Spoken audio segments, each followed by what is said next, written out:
Don't miss out on important news. Our videos are being deleted. So if you don't want to be cut off from honest news, take a moment to sign up for our newsletter at newsletter.ntd.com so you don't lose access to NTD. Go to newsletter.ntd.com to sign up for our evening newsletter. 3 Republican House members are down $500 each in fines for not wearing masks, and several more have been warned. They're protesting the mask mandate, saying the House should comply with the most current CDC guidance. A group of Republican lawmakers took off their masks on the House floor Tuesday. They argue that the chamber's mask mandate needs to be updated in light of new CDC guidance. 3 were issued a $500 fine apiece. At least 8 other members were issued warnings. Further violations could lead to $2,500 fines. Representative Brian Mast said it is the best $500 he ever spent. He tweeted, "This was never about science. It has always been about power." Representative Ralph Norman's office told NTD after receiving the warning, the congressman appeared to be maskless on the floor Wednesday. Despite the CDC's announcement last week, the Capitol physician insists everyone on the floor wear masks until all members are fully vaccinated. House Republicans are also urging Speaker Nancy Pelosi to end proxy voting and virtual committee hearings. Lin Lin, NTD News. And the Biden administration is lifting sanctions on Russia's Nord Stream 2 pipeline. U.S. officials say it's to strengthen ties with Germany, but there are consequences. NTD's Kevin Hogan brings us more. Germany has confirmed the U.S. lifted sanctions regarding Nord Stream 2 pipeline, including the Russian state-owned company overseeing the project and its CEO. The controversial project allows additional natural gas to flow from Russia to Germany.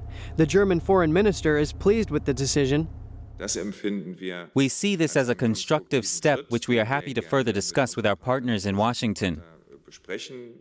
Proponents of the pipeline argue it's a key investment for the security of Germany's energy supply, but critics see it as an environmental, geopolitical, and security risk. The U.S. asserts the pipeline will increase Europe's reliance on Russia and that it will endanger the continent's security.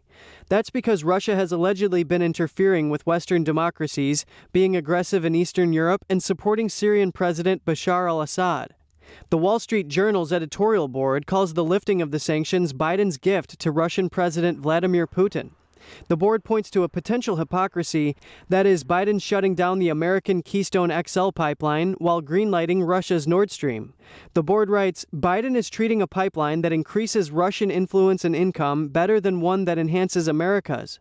Former President Donald Trump approved sanctions on any firm that helped the Russian state-owned gas company finish the pipeline. That was in December 2019.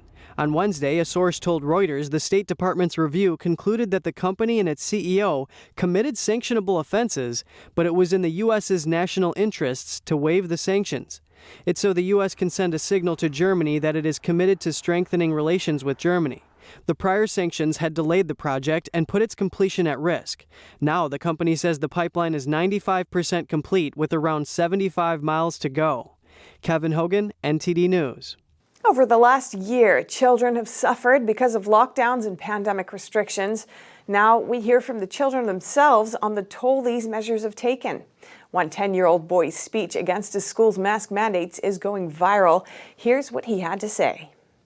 10-year-old John is from Felix A. Williams Elementary School in Florida. He's gone viral over a powerful speech he gave during a local school board meeting last week. He shared what it's like to be forced to wear a mask in school 7 hours a day, 5 days a week. I love my school and all, but my teachers seem really stressed, and that makes me feel bad.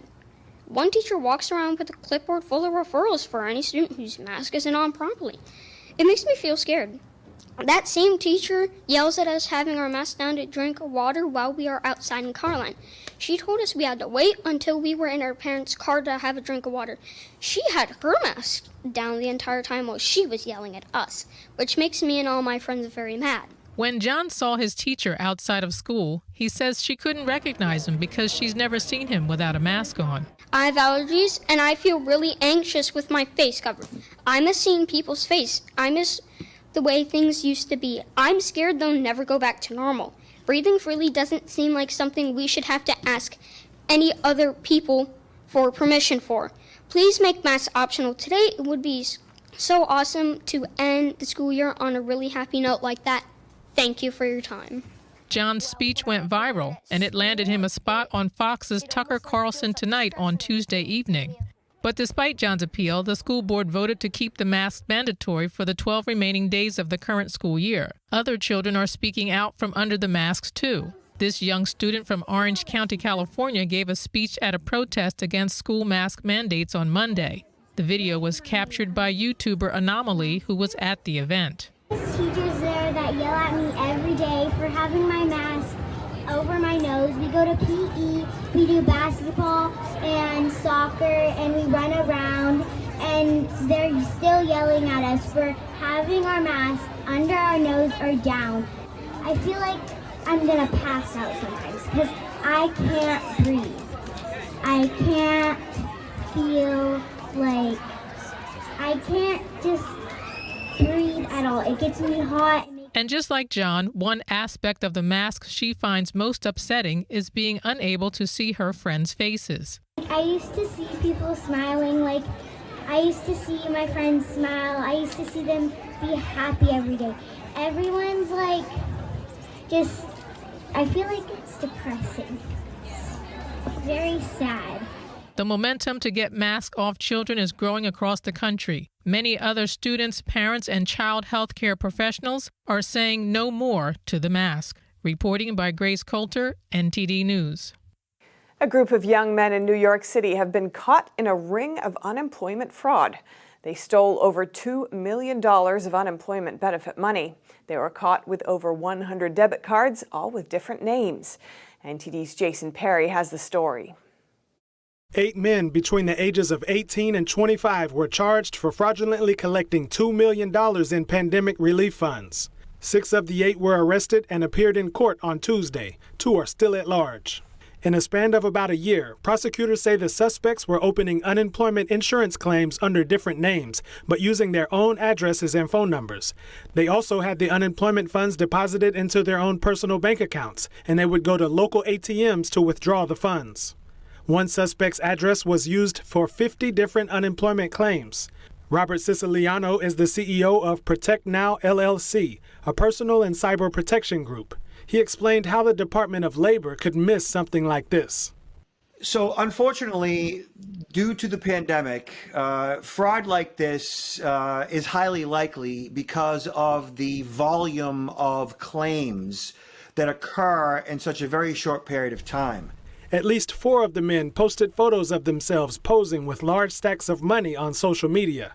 These posts are now part of the federal court documents. It's supposed to make them look cool and look good and all that stuff. And while that, may be a part of, their thought process, it certainly incriminated them. Siciliano says to avoid identity theft, people should get a credit freeze for free.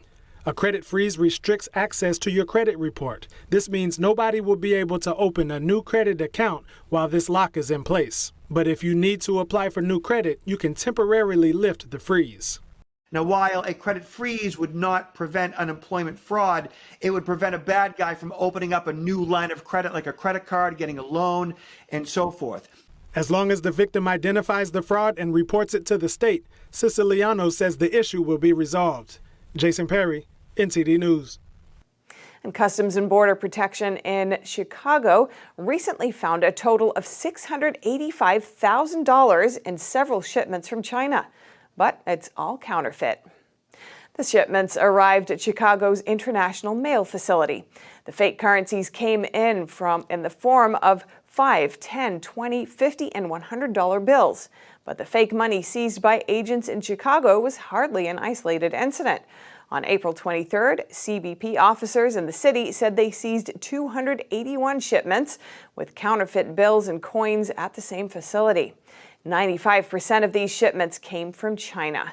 China remains the top source of fake goods entering the U.S. market.